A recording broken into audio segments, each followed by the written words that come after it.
You can have your Main event of the evening. ready to race to you. These days are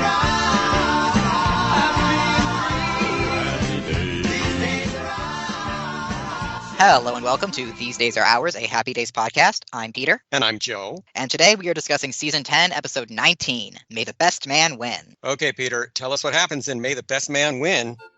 At Arnold's, Fonzie is discussing Roger's volunteering to direct the school play. I am not being blackmailed. I volunteered to direct the school play because I like being around actors. When an old friend shows up, Jake Nelson, an old buddy from the Falcons who left for a girl named Vicky. We are invincible. It didn't work out so well because Vicky left him at the altar, so Jake became a monk. At the last Wisconsin State Fair, the monks were exhibiting their cheese when he met another girl, Susie. They're getting married this weekend, and Jake wants Fonzie to be his best man. Fonzie accepts. And when Jake asks Roger to be a groomsman, he also accepts, even if it's just because Jake needs someone who will fit in a tux. At the Cunningham house that night, Casey breaks down over potentially not getting a part in the school play. Oh, I'm not gonna get this part in the school play. Because another girl's aunt knows Elizabeth Taylor's manicurist. Marion and Howard reassure her and agree to rehearse with her. It's called I Only Shower When I Win, and it involves lots of yelling at each other with southern accents. Don't you ever take a bath after you're through wrestling with those alligators? I only shower when I win. Oh, that's where they get the name of the play. The day of the wedding, Fonzie successfully stops a rumble between the monks and the former Falcons, including Rocky Baruffi, at the church. These are real monks. This is a church. This is their turf. Father Anthony Del Vecchio and the bridegroom enter, and the bridal march starts. The bride walks down the aisle, and right as Father Anthony starts to speak, Susie recognizes Fonzie and embraces him. Fonzie, my love. Whoa. 10 years ago, Fonzie and Susie hooked up at a Schatz Brewery dinner dance. She'd thought she'd forgotten all about him, but seeing him again has made her realize she can't go through with the wedding. She returns Jake's ring and says no matter what, they'll always be friends. As she walks away, Jake begs her to marry him. I don't need friends. If you're really my friend, you'd marry me. He turns on Fonzie, then storms out. Rocky Baruffi shames Fonzie And to think I named my dog after you. and leads the Falcons out, followed by the monks, then Roger. Father Anthony tells Fonzie the Lord works in mysterious ways, and this may be a test of his character. He won't know until he brings Jake and Susie back together. Fonzie vows they'll live a long life together like Romeo and Juliet. At the Cunningham house, Howard finishes a phone call from the school and gives Casey and Jenny the good news. Casey got the part she auditioned for, and Jenny will be in men's wardrobe. Casey will be on stage with Lance Mancusi, and Jenny will be backstage fondling his clothing. Fonzie arrives and asks Howard for help. Jake and Susie are coming here, and Fonzie needs something to tell them to get them back together. Despite Marion's prompting, Howard isn't able to think of anything. His relevant army story doesn't have a happy ending. Well, I remember when I was in the army, this guy's wife came to visit him, and she didn't recognize him because his hair was all cut off. So when he went to kiss her, she just slapped him in the face. And his subsequent advice of just tell Jake to tell Susie how much he loves her also is not helpful. The doorbell rings, and Rocky brings in Jake, who he found in front of the lion cage at the zoo, rubbing meat all over himself. Fonzie assures the depressed Jake that he'll get him back with Susie, but all he can offer is that Jake should tell her how much he loves her. That stinks. All right, I got another one. When Susie arrives, she rushes to Fonzie and Jake leaves. Alone with Fonzie, Susie confesses her love. Fonzie claims he's no legend. He's self-absorbed, he's a liar, but Susie doesn't care. The night they spent together is one she'll never forget. The night of the dance, she was all alone and no one would dance with her. I was fat and I had braces. Yes. Oh, you were. Oh, yeah. And guys kept coming up to me and saying things like, hey, turn around, we want to play handball. Fonzie threw those guys out and danced with her all night. When Jake enters again, he finds Susie once again embracing Fonzie. Fonzie brushes her off as a Looney Tune who puts on her makeup with a wrecking ball. Jake tries to tackle Fonzie, only to land face down on the floor and knock himself out. Is this your girl or someone order pizza? Nobody calls my girl a pizza! Fonzie tells Susie that Jake did that for her. What Fonzie did, he would have done for anyone, but Jake did this for her because he loves her. When Jake comes to, Susie tells him she did a lot of thinking while he was out, and they should get married. They leave, so Jake can tell everyone that Fonzie didn't stab him in the back. Howard comes downstairs with the solution to Fonzie's problem, the number for the marriage hotline. Fonzie pitches him his own idea. Fonzie invites Jake and Susie over and gets Jake so mad he attacks him, proving to Susie that Jake is the one for her. Howard says it won't work, and Fonzie leaves when the hotline answers Howard. Alone, Howard asks for advice of his own regarding his wife, saying he watches too much TV, only to find out that Marion had already called to complain about that exact thing. Yes, I'm Howard Cunningham. She did what? Marion!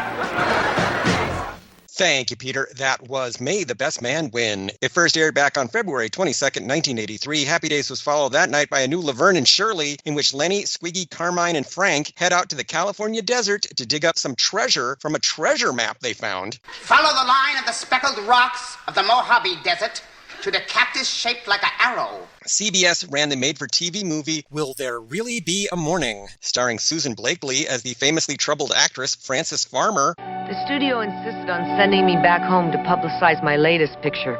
No one could see I was losing touch with reality. There had just been a Frances Farmer biopic a year earlier starring Jessica Lange. Both movies were based on highly fictionalized accounts of Frances's tragic life. And NBC had a new episode of The A-Team. This week, B.A. is seriously wounded, forcing Hannibal to seek medical help in a remote town under siege by a biker gang. So, Peter, of those three choices, what are you watching? You should have seen the look on my face as you described that episode of The A-Team. You know, it started with B.A. Baracus is injured, small smile. So they have to go get help from a town that's under siege, bigger smile, from a biker gang. Yes, I am watching that. And there are plot complications that I didn't even tell you about, in that two of the A-Team wind up in jail. So obviously NBC gets the win for the night. Obviously. May the Best Man Win was directed by Jerry Paris, and it was written by Richard Gurman. The most recent of Richard's episodes that we covered was last week's Wild Blue Yonder. As for guest stars this week, the main one is Peter Scolari as Jake Hey Fonz Nelson. Hey, Fonz, where you going? Hey, Fonz, can I go? Hey, Fonz, why not? Peter was an actor from New Rochelle, New York, who worked mainly in television from the late 1970s to the 2020s. Before appearing in this episode, he'd already been a regular on two sitcoms with Happy Days connections: Gary Marshall's World War II series Good Time Girls, and the Miller Milkus Boyette classic Bosom Buddies with Tom Hanks. For the third time this year, Bosom Buddies is back. from the battle of the network shuffle. Come on, everybody, shuffle. He'd also guested on Gary Marshall's show Angie. After Happy Days, Peter found his greatest role as shallow TV producer Michael Harris on Newhart. Listen, I know Book Talk was not a pleasant experience for you, but that doesn't diminish the fact that you were fantastic in it. He was also a regular on Girls in the 2010s. In between, he starred on Dweebs and Honey, I Shrunk the Kids, the TV show. Peter also guest starred on Remington Steele, Family Ties, Twilight Zone, Ally McBeal, The Nanny, Blue Bloods, Gotham, White Collar, King of Queens, West Wing, and many more. He even played the title character in a live-action version of Mr. Bill. Oh, no. As a voice actor, he was heard on American Dad, Batman the Animated Series, Animaniacs, Pinky and the Brain, Hey Arnold, and Gargoyles, plus the movie The Polar Express. Sadly, Peter Scolari died of leukemia in 2021. Peter, what did you think of Peter Scolari as Jake? The first adjective I wanted to apply to his performance is delightful, which honestly doesn't feel quite right because Jake's defining character trait is that he's kind of a sad sack. At the beginning of this episode, when he's meeting with Fonzie and talking about having been left at the altar, he takes on this very deadpan effect when describing it that kind of gives off the vibe that he has been through a lot in regards to the dissolving of his relationship with Vicky. Vicky ran off with an insurance salesman on our wedding day. I would have run him over, but my rates would have gone up. And then when Susie leaves him at the altar, he is despondent to the extent that he tries to commit suicide by lying. This episode is very cartoonish, but it's a weirdly fun performance, despite how depressing it is, or because of how depressing it is. And I think that Scolari plays it very well. He strikes the right balance between being sympathetic and absurd. Peter Scolari has a great talent for playing these kind of hard luck characters. In this episode, he's kind of like Ziggy from the comics. Everything goes wrong for this guy. He can't seem to catch a break. Peter obviously played other kinds of parts. His character on Newhart is nothing like that at all, but this is a really fun performance. We also have Patty Cohenauer as Susie Blackman. It would be unfair for me to marry you now. Who says life has to be fair? Patty is a singer-actress from Albuquerque with just a handful of screen credits. Besides this episode of Happy Days, she also guested on The Powers of Matthew Starr and appeared in the 2000 made-for-TV musical Geppetto. She is much better known for her stage work. On Broadway, she's appeared in The Phantom of the Opera. She was one of the Christines, The Sound of Music, The Light in the Piazza, and Big River. She was nominated for a Tony for her role in The Mystery of Edwin Drood. She later married a photographer and settled in Seattle, where she kept doing theater. She even starred in the musical based on Grey Gardens. So tell us about these two amazing women that you play. Well, I think the most stunning thing about both of them is that they're survivors.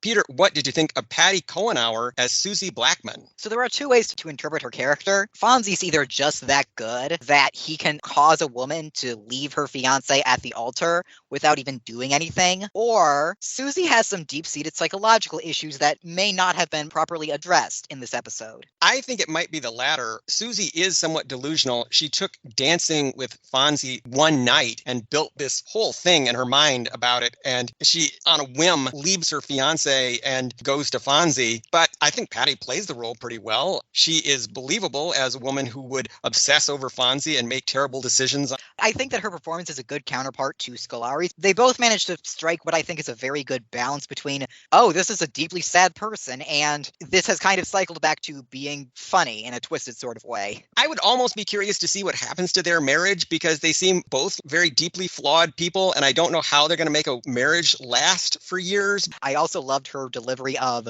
I have low self-esteem, in response to Fonzie saying that he's self-absorbed. And he says that he's a liar, and she says, I don't believe you. A+. I am, self-absorbed. Perfect. I have low self-esteem. All right, I'm a liar. I don't believe you. Ken Lerner and Al Molinaro return as Rocky Baruffi and Father Del Vecchio, respectively. Any thoughts there on Ken or Al or both of them? It's great to have them both back. I'm glad that they remembered that Al has an identical twin brother. And I know that this is once again bringing back a cast member who has left, but it's a character who is technically still around, so I will allow it. I was very happy to see Al Molinaro back. We haven't seen him since the end of last season because, of course, he's busy over on Joni Loves Chachi, but that gig is going to come to an end very, very soon. As for songs this week, at Arnold's, we hear Easier Said Than Done by the Essex and My Boyfriend's Back by the Angels. Before the wedding, Father Del Vecchio quotes some of the lyrics from the song Blues in the Night. Natchez to Mobile, wherever the four winds blow. From Natchez to Mobile, wherever the four winds blow. This is a popular blues standard that was written by Harold Arlen and Johnny Mercer for the 1941 movie Blues in the Night. From Natchez to Mobile, from Memphis to St. Joe, wherever the four winds blow.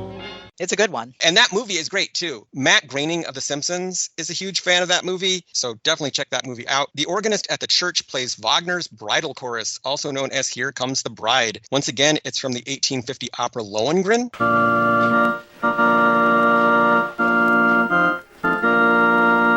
Fonzie later sings it at the Cunningham House. Dum, dum.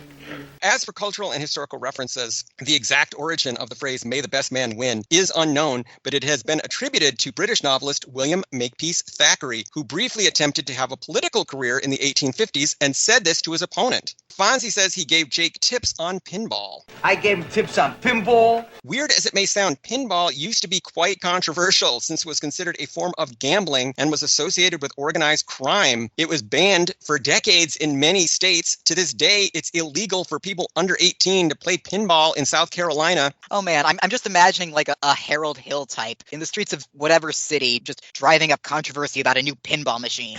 That's a capital T and that rhymes with P and that stands for pinball. Jake says he belonged to a monastery that made cheese. Well, the Wisconsin monks make cheese. Oh. There are several still active monasteries in the Milwaukee, Wisconsin area, but none that make cheese. Monasteries that still make traditional monastic or Trappist cheese can mostly be found in Belgium, France, and Switzerland. Here in America, monastic cheeses are mainly made by companies not connected to the church at all. Because the people wanted to make money, ain't that right? It's supposed to be fun, but now it's a money business, ain't it? Though there are some nuns in Virginia still making their own cheese at Our Lady of the Holy Angels. As Jake correctly points out, monastic cheeses are semi-soft. Now, one day at the state fair, where I might add we won first place in the semi-soft division. They're also known for being pungent and aromatic, so Fonzie's reaction is authentic. Woo, is that right? As for the Wisconsin State Fair, it takes place every August in the Milwaukee suburb of West Allis for 11 days, so you can still get your tickets now. There is a cheese judging competition with many categories, including flavored semi-soft. So, Peter, what did you think of all the cheese humor in this episode? I've said that this is a cartoonish episode, and the depiction of the monks is very much that. The monks show up dressed like they're from the medieval era, even though they're in 1960s Wisconsin, and they brought a big wheel of cheese to the wedding ceremony. That being said, it is very nice that they showed up to support their former brother getting married. It's nice that they don't hold any grudges that he left them for a woman. I guess he didn't technically leave them. I guess he technically left Jesus. So,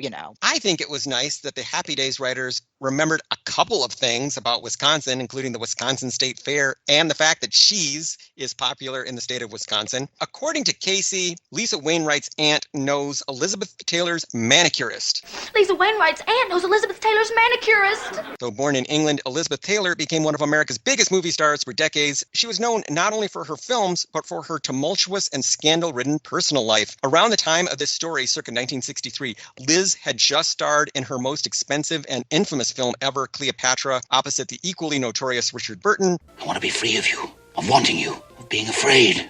That Caesar would not permit it. So her name would have been in the gossip columns constantly at this time. Do you think Liz Taylor would tell a lot of scandalous stuff to her manicurist? Yeah, maybe. I mean, you're getting a manicure. You got to talk about something. You might as well talk about your fascinating personal life. Howard says, I'm no actor, so don't expect any Tony Award-winning performance. We all know that Tom Bosley was a Tony Award-winning actor. In fact, he was resistant to doing a sitcom at first and took a few seasons to warm up to co-star Marion Ross. Eventually, though, he came to enjoy working on Happy Days. I personally think that the switch to the live studio audience in season 3 was a big part of that. Tom is one of the actors who really thrived in front of the live studio audience. What do you think? Yeah, I think that's definitely the case. As has been pointed out by others many times before, there is a difference between acting with and without an audience. Without an audience, you don't really have an idea of how the performance is going until after the fact, when you're seeing it yourself. When you have an audience, you can play to them, you can get an idea of what is working and what isn't. And if you make a sly reference to the role that won you the Best Actor Tony, you get lots of cheers. But I'm no actor, so don't expect any Tony Award-winning performance.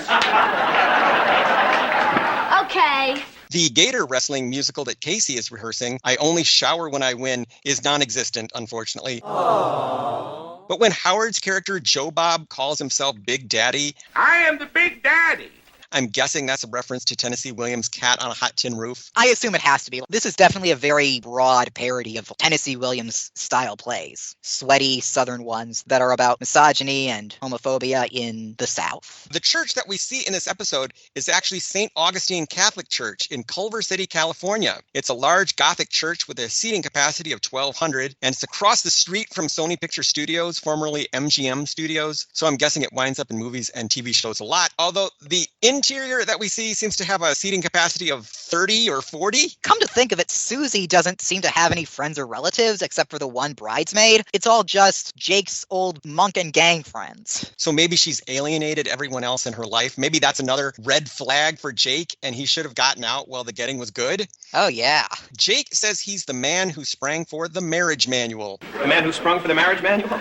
A Marriage Manual is a book by Abraham Stone and Hannah Meyer Stone. Originally published in 1936, it was billed as a practical guidebook to sex and marriage. For years, it was the go-to book for young men getting married. Made up my mind that I'd get wed some 18 months ago. I also bought a book about the things you ought to know. Peter, were you familiar with the tradition of the marriage manual and of young men buying an instructional book before they got married? I was not, but in retrospect, that makes perfect sense. Father Del Vecchio says that the Lord works in mysterious ways. The Lord works in mysterious ways. Sometimes he's very obvious. Sometimes he just likes to kid around, huh? The Bible contains similar sentiments to this, but the actual quote comes from a hymn written in 1773 by English poet William Cowper. God moves in a mysterious way, his wonders to perform. And here I thought it came from a U2 song about a sexy lady. Fonzie says that Jake and Susie will live a long and happy life like Romeo and Juliet. Fonzie is hardly the first to miss the point of Shakespeare's 1597 tragedy. In 1964, the Reflections had a big hit with a love song called Just Like Romeo and Juliet. Our love's gonna be written down in history, just like Romeo and Juliet. Rocky says he found Jake at the zoo. Presumably he means the Milwaukee County Zoo at 10,001 West Blue Mound Road in Milwaukee. Here you go, Fonz. I found him at the zoo in front of the lion's cage, rubbing meat all over his body. The zoo would have been fairly new at the time, having only opened in 1961. The zoo does indeed have lions, and at their website you can even see a live cam of the lions. And based on that live cam, if you got too near the lion enclosure and started slathering yourself in meat, you might be in some real trouble. Yeah, it's a good thing that this is Happy Days and not a realistic show, or he would be very dead. Weirdly enough, he doesn't seem to be dirty in any way. When he's brought over to the Cunningham house, he must smell terrible, even if we can't, see the meat juice on him. I think that was done just out of kindness to the actor here, because he wouldn't want him to be slathered in meat or meat juices and then film him under the hot lights. That would have been very cruel to the actor. It would have, and we don't want to be cruel to Peter Scolari. He seems nice. Jake says he has a mambo of a headache. Yeah, I got a mambo of a headache. Mambo is a style of Cuban dance music that started in the 1930s, but really caught on in America in the 1950s, led by bandleader Perez Prado.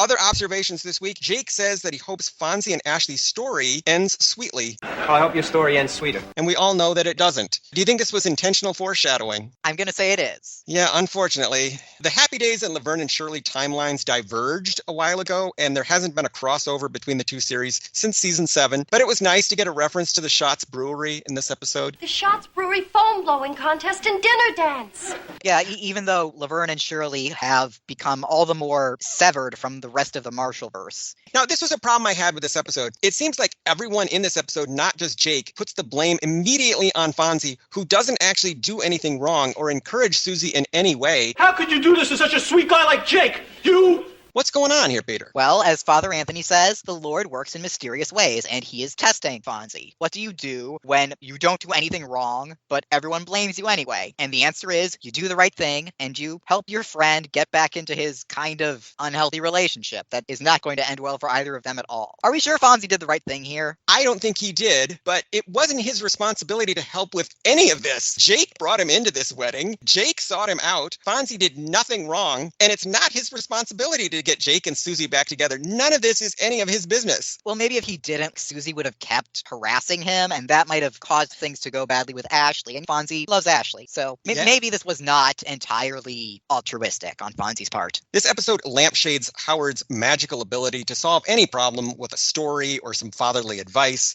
Oh, come on, Howard. You always have a story or a similar situation. During the tag, we learn that he keeps files for these occasions. I want to hear what they come up with. I want to put it in my files.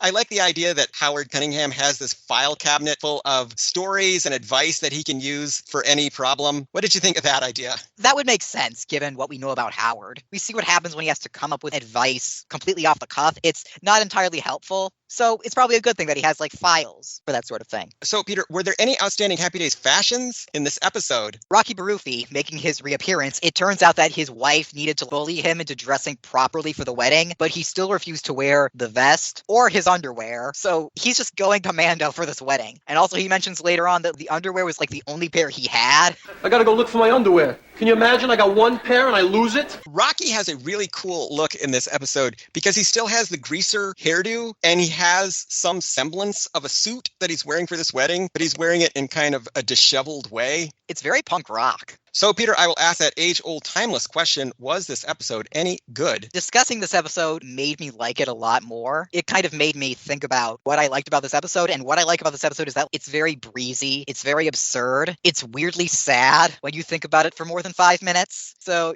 yeah, I'm going to give this a recommendation, and also because I appreciate the novelty of both of the stars of Bosom Buddies appearing on Happy Days. Our lives would not have been complete if only one Bosom Buddy had been on Happy Days. You really need both. So I was already excited for this one because I'm a fan of Peter Scolari, mainly due to his work on Newhart. So I was very excited to see him on Happy Days. And this episode definitely did not disappoint. This is a very silly and very strange story. It's kind of self-contained in that I don't think it affects anything on either side of it. It's just this weird thing that happened to Fonzie one week, sort of how his incident with Tom Hanks a few episodes ago was. This is just some person who comes into his life for a few days and causes him all kinds of headaches and confusion, and he eventually sorts it out to some extent and sends the person on his way. It's great having Peter Scolari on Happy Days, and it's a good, funny Fonzie story. So I would highly recommend May the Best Man Win. So, Peter, how can people keep up with us and find out about all the wonderful things that we are doing? Listeners can follow us on Twitter at Fonzie Podcast. They can follow me on Twitter at Peter Volfranc. That's PeterVulfranc. And they can follow me on Twitter at Joe_A_Blevins. They can find this podcast online at thesedaysareurs.libsyn.com, and they can email us with questions, comments, and concerns at thesedaysareuspodcast@gmail.com. So, Peter, what do we have on the docket for next week? Next week,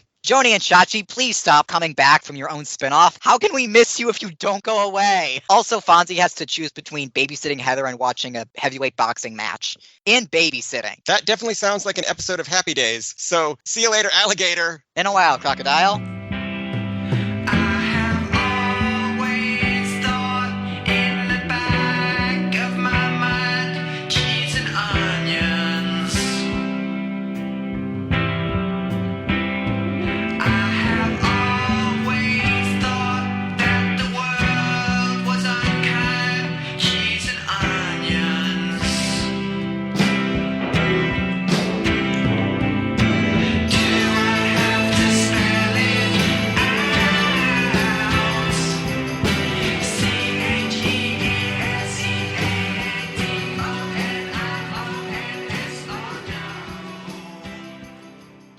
Nobody calls my girl a pizza.